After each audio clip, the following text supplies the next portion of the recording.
Ladies and gentlemen, fight fans all around the world, want to talk some boxing and what you need. You're watching my channel. I generally yawn. So you're gonna have to excuse me for that. We talk some boxing. So, as the topic states, Floyd Mayweather talks about training Deontay Wilder, and that if he trains Deontay Wilder will have a chance to beat Tyson Fury. What do I think about that? Well, if you like what you're seeing, smash the like button. First of all, I think that Deontay Wilder has been taught by Mark Breland. Mark Breland is an excellent trainer. I think Deontay Wilder should stay with him. But if you're talking about somebody complimenting what Wilder has done and trying to add new wrinkles to his game, Floyd can share some advice to Deontay Wilder. But I think he should be trained by Mark Breland. Now, really honestly, and this may be a bit of a redundancy, but another person who I think is really good for Deontay Wilder is Ricochet Mosley. Ricochet Mosley knows how to get the knockouts in fights, and he still has some boxing acumen. Now, you can't teach Deontay Wilder a ton of things. In fact, what you'd actually have to do if you're a trainer is look at the things he does well, and some of the things he does, but he just doesn't use it in every single fight. And use those things. Floyd is a master defensive boxer, so Floyd or even Jeff Mayweather or one of the Mayweathers could actually help Deontay Wilder a little bit more on his defense. But as to overall offense and getting the knockout, setting it up, I think he already has a great trainer in Mark Breland. I think Ricochet Mosley could probably put a hand in there, and maybe Lennox Lewis. But at the end of the day, I think that Deontay Wilder is best served with his own trainer, Mark Breland. What could Floyd Mayweather do for Deontay Wilder?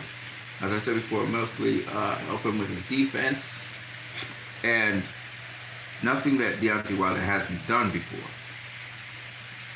It's probably just to help him become more prominent in things he already does. Now, I listen to a lot of people talk about Deontay Wilder's not a good boxer and so on, and he doesn't have the fundamentals. And he has the fundamentals for the most part.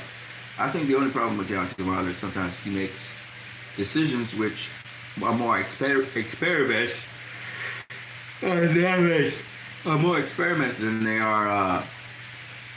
are concrete things. So Deontay Wilder tends to explore a lot of things, and I think one of the things snapping his head back against Tyson Fury is not necessarily the best movement. Trying to slip Fury's punches, dip under Fury's punches, and pivot out the way of his punches may be a better look for Deontay Wilder. Now, a lot of people are talking about Tyson Fury's gloves, and Young Pharaoh is the guy to highlight this, and he's been talking nonstop about it. I looked at his videos, and he actually has a case, like I said before. He already spit. Young Pharaoh's talked about the case of Tyson Fury already tampering with his gloves with a sparring partner. We all know about that story. We know he was suspended from boxing. He used PEDs in his fight against Vladimir Klitschko. So Tyson Fury is not a stranger to cheating, to be honest. So when I saw in the second fight that he actually, especially his left hand, he didn't have the glove all the way in. In fact, what he had was his knuckles were actually in the palm area of the gloves, and that he was actually punching Deontay Wilder with his knuckles. It makes perfect sense to me. And I'm a Fury fan, and I thought Fury won the fight, and I predicted that Fury would win the fight. But you have to call a spade, and in this case, Tyson Fury did cheat against Deontay Wilder.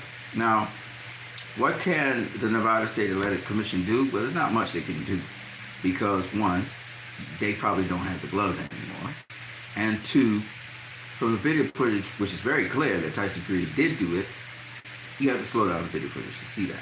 He's really punching with his knuckles and fists, unprotected by any kind of padding, and it's really done in the inside or the palm area of the glove. Now, some people were saying trying to make the argument that it's very difficult to punch with a glove like that. You could twist your wrist. Not if you are applying your punches in a particular manner. For example, if Tyson Fury jabbing with the glove, it would look like if his hand is up this way, because the rest of the glove would kind of rock backwards.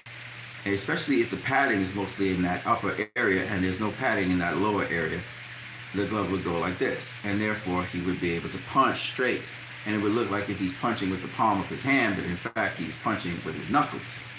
So you can see how Tyson Fury could very well, mark up Deontay Wilder that way.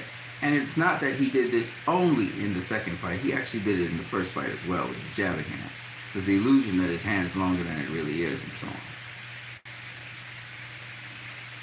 Now, with respect to, hold on a second. Somebody is talking in the comment section. Let's see who this is. Championship Boxing Channel says you finally see it now. Well, you're the guy that showed me it, actually.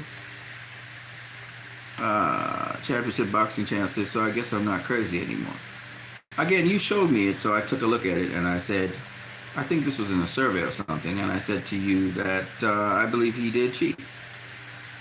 Manipulated the pad. There wasn't any padding. So he got past the padding by, of course, punching with the knuckles.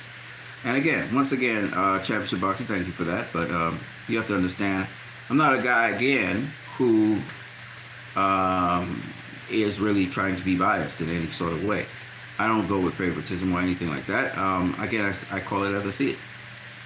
All right? So anyway, smash that like button if you're going to come through here at Championship Boxing. Yes, so anyway, the point is, Tyson Fury cheated. So Deontay Wilder and his team need to look out for that. You're not looking out for the gloves, because the gloves are fine. What you're looking out for is, when he's putting on the gloves, they need to be there present to see him put on the gloves. And you have to look at him even after they put on the gloves. You have to look and monitor Tyson Fury as he's going to the ring and what he's doing in this corner. Clearly, when Tyson Fury is putting on the gloves, they cut the video feed. So that's a very interesting thing. So that's the kind of foul play that it is. All the people concerned with Tyson Fury knew and were aware of this. And so all of them are guilty. And that's what it is. I can't lie about it. So that glove episode is absolutely valid, and I'm not trying to even try to make excuses for that. And I'm a Tyson Fury fan. Nevada State Athletic Commission, if they're really serious about it, they can actually investigate the video footage of it that a lot of people have been highlighting and see for themselves that this guy cheated. But it's pretty obvious from looking at Young Pharaoh's video that he did cheat. That's just what it is. Deontay Wilder couldn't get his revenge against Tyson Fury. I just hope Mark Breland doesn't stop the fight too soon. And I do hope that Deontay Wilder, I wish him the best. Of course, Mark Breland is his major trainer, but if Floyd Mayweather can give him one or two tips, which he already knows, to help him, that would be good. Shane Mosley could be an addition also to, I think, Deontay Wilder's camp. That would help him a little bit, especially in refining the knockout and how he wants to get the knockout, if he can get the knockout. Tyson Fury is a hard guy to knock out. Tyson Fury obviously has good boxing skills, good abilities, but I think he sometimes cheats to ensure that he wins, which I find very stupid, because here's the point behind the whole thing. Tyson Fury would still probably do very well against Deontay Wilder if he had kept his gloves with the padding, or put his hand with the padding in it, and just straight up and down fought Deontay Wilder. That's not what he did, and so even though the result is there in the fight, you have some question marks on Tyson Fury, and these are legitimate question marks. And I'm not a Wilder fan. I don't like Wilder fans who make excuses. I was listening to Champ Side, and one guy, he wanted to go and talk about getting his money back and how boxing is so corrupt. And listen, if your fighter lost the fight, stop with the bullshit, okay? If you were backing Deontay Wilder, you lost the fight, stop it. This is what I want you to do.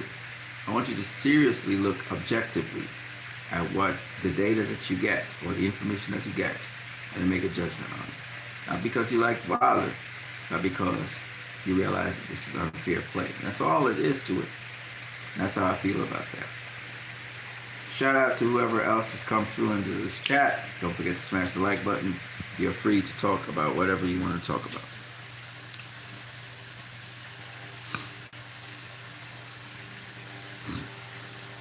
Championship Boxing Channel says, but it goes to show Fury was scared of Wilder. I think Fury was trying to ensure that he got a knockout or convince the judges to stop the fight or convince the referee to stop the fight. Thing about it is, though, in my personal opinion, I thought that Tyson Fury, once again, wasn't hurting Deontay Wilder to the point where Deontay Wilder wasn't cognitive and wasn't keeping his composure. I think these are very important things to remember. Wilder wasn't that badly hurt as people make it out to be. Even though Tyson Fury had boxed with his left hand, particularly with unpadded gloves. Nonetheless, this is what it is. Look forward to seeing the rematch, the third fight of the trilogy, and seeing what happens. If these two will continue onwards with the rivalry, or Tyson Fury will close the show and the book on this fight trilogy. We'll see. And in the meantime, you guys have a great one.